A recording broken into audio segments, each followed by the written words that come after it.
शाह जी यानी सैयद अताउल्लाह शाह बुखारी रहमतुल्लाह अलैह सर सिकंदर हयात वाले केस में जेल में बंद थे। सूरत हाल ये थी कि शाह जी को कम अज कम फांसी या उम्र कैद की सजा लाजमी होनी थी। शाह जी रहमतुल्लाह अलैह ने इस मुकदमे के दौरान हजरत मौलाना अहमद अली खान रहमतुल्लाह अलैह को पैगाम भेजा। फरमाया मेरे हक में दुआ करें। अहमद अली खान रहमतुल्लाह अलैह ने एक वजीफा पढ़ने के लिए बताया और साथ में फरमाया मेरी तबीयत अगर अच्छी होती तो ये मेरे लिए बस एक ही रात का काम था। शाह जी से कहें कि ये 3 रातें वजीफा पढ़ें और फिर देखें कि तमाशा क्या होता है। असल में हुआ ये था कि सर सिकंदर हयात वजीर आजम पंजाब ने शाह जी के खिलाफ दफा 302, 117 और 153 के तहत झूठा बगावत का मुकदमा बनाया था। इसी मुकदमे के पेश नज़र हर शख्स का यही ख्याल था कि शाह जी को फांसी या फिर उम्र कैद की सजा लाजमी होगी। शाह जी रहमतुल्लाह अलैह बजाते खुद इस मुकदमे का एक वाकया बयान फरमाते हैं कि मैं जेल में था। एक दिन सुप्रीडेंट जेल से आमना सामना हो गया। मैंने सोचा कि कुर्बानी के लिए तो जानवर का सेहतमंद होना शर्त है। अगर कमजोर जिस्म के साथ फांसी चढ़ा दिया गया तो दुश्मन समझेगा कि मौत के खौफ से लागर हो गया था। मैंने खूब वर्जिश की और अच्छी से अच्छी खुराक खाई और यहाँ तक कि मेरी उन दिनों सेहत मिसाली हो गई। जब जेलर से सामना हुआ तो जेलर से मैंने एक दरख्वास्त की कि मैं तख्तादार पर खड़ा होना चाहता हूँ। जेलर हैरान होकर पूछने लगा आपको खौफ नहीं आता? मैंने कहा मुझे सिर्फ अल्लाह का खौफ है और बस। फिर क्या था, वो मुझे साथ लेकर फांसी घाट पर पहुंच गए। मैंने कहा मैं तख्ते पर खड़ा होना चाहता हूँ। हैरान होकर कहने लगा क्या कह रहे हो, कितने बेखौफ हो। खैर उसकी इजाजत से मैं तख्ते पर खड़ा हो गया। मैंने आंखें बंद की, हाथ पीछे बांधे और ये तसव्वुर किया कि मुझे फांसी दी जा रही है। शाह जी फरमाते अल्हम्दुलिल्लाह दिलो दिमाग को पुरसुकून और मुतमैन पाया। अगर ये मंजिल भी आ गई तो अल्लाह ताला के फजल से निहायत आसानी से गुजर जाऊंगा। मैं तख्तादार से नीचे उतरा तो सुप्रीडेंट जेल हैरत की तस्वीर बनाकर मुझे देख रहा था। कहने लगा यूं तो बड़े बड़ों का पत्ता पानी हो जाता है, ये आप क्या कर रहे थे? मैंने कहा अल्लाह हय्यु क़य्यूम की ज़ात पर अपना ईमान तोल रहा था। खैर जब मुकदमे की पेशी पर शाह जी रहमतुल्लाह अलैह को अदालत लाया गया, लेकिन यहाँ अदालत में मुआज़ाती तौर पर हालात पलटा खा गए। जिस रिपोर्टर लधा राम ने तकरीर कलम बंद की थी जो शाह जी के खिलाफ झूठा गवाह था, उसने एडिशनल डिस्ट्रिक्ट मजिस्ट्रेट गुजरात की अदालत में 18 दिसंबर 1940 को बयान देते हुए कहा कि शाह जी के खिलाफ जो तकरीर मैंने पेश की थी वो हुकूमत के कहने पर झूठी और फर्जी तैयार की गई थी। चूंकि मेरा ज़मीर मुझे मलामत कर रहा है, मैं एक बेगुनाह शख्स को बिला वजह मुसीबत में मुब्तला कर रहा हूँ, लिहाजा मुझे असल हकीकत के इंकशाफ की इजाज़त दी जाए। अब होना क्या था, इस तारीखी बयान ने सूरत हाल उल्टा दी। हुकूमत की वजारत घबरा गई।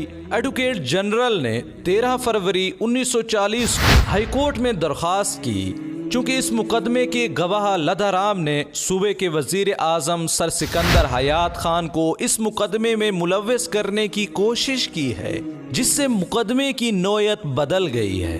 लिहाजा मुकदमे का फैसला अदालत आलिया में होना चाहिए। जज साहब ने यह दरख्वास्त मंजूर कर ली और फिर चीफ जस्टिस सर डिगलिस यंग और जस्टिस राम लाल पर मुश्तमिल डिवीजन बेंच ने 11 मार्च को समाअत शुरू की और 12 मार्च को मुकदमा लधा राम की शहादत के लिए 1 अप्रैल पर मुलतवी हो गया। इसी असना में लधा राम रोपोश रहा। 1 अप्रैल को ड्रामाई अंदाज में हाजिर अदालत हुआ। उसकी गवाही 3 दिन तक जारी रही, जिसमें उसने अजीबो गरीब इंकशाफ किए। लधा राम से पूछा गया आखिर तूने सरकारी मुलाजिम होते हुए ये झूठी शहादत देने से गुरेज क्यों किया और सच्ची शहादत से अपने आप को खतरे में क्यों डाला, जिससे आपकी नौकरी भी चली गई। تو اس نے بتایا میں نے سرکاری ملازمت میں ہمیشہ سچی جھوٹی شہادتیں دی تھیں اور اس دن بھی شاہ جی کے خلاف جھوٹی شہادت دینے کے لیے تیار ہو کر آیا تھا۔ ڈائری میں رد و بدل اگرچہ اعلیٰ حکام کے حکم سے کیا تھا لیکن اس میں بہرحال میری بھی رضامندی شامل تھی۔ ہوا یہ کہ جب میں گواہی دینے کے لیے عدالت میں آیا، جب شاہ جی پر ایک نظر پڑی اور میرے دل میں ایک خیال گزرا کہ تمہارے سامنے ایک سچا انسان کھڑا ہے، مجھے کسی مخفی طاقت نے ٹوکا کہ یہ شخص اب میری جھوٹی شہادت پر پھانسی کی سزا پائے گا۔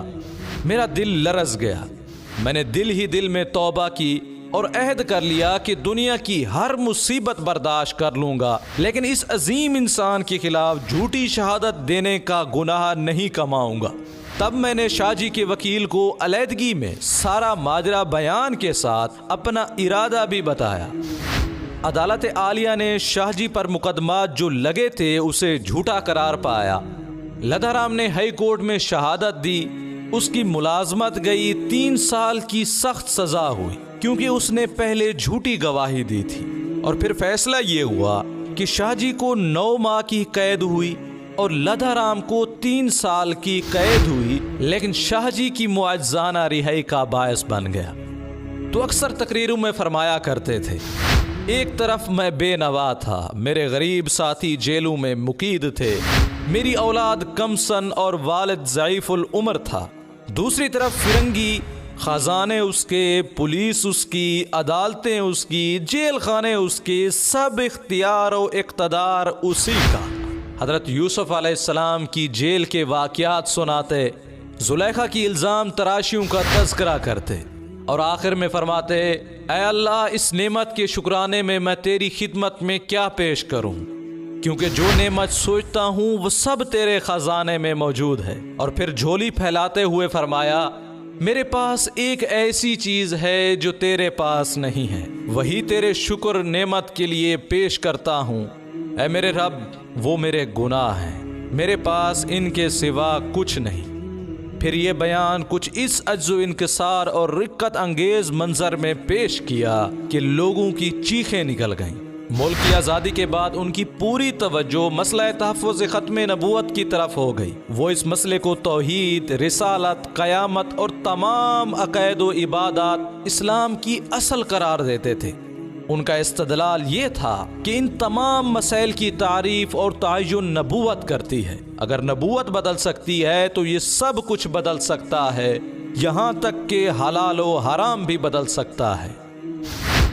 دعا کرتے ہیں کہ اللہ تعالیٰ سید عطا اللہ شاہ بخاری رحمۃ اللہ علیہ کی قبر مبارک پر کروڑوں رحمت خاص نازل فرمائے اور ہمیں ان کے نیک نقش قدم پر چلنے کی توفیق عطا فرمائے۔ امید کرتے ہیں کہ یہ ویڈیو آپ کے علم میں اضافے کا سبب بنی ہوگی۔ اگر یہ ویڈیو آپ کو اچھی لگی تو اسے لائک کریں اور شیئر بھی کر دیں۔ ملتے ہیں ایک نئے ویڈیو کے ساتھ، تب تک کے لیے اجازت دیں۔ السلام علیکم ورحمۃ اللہ وبرکاتہ۔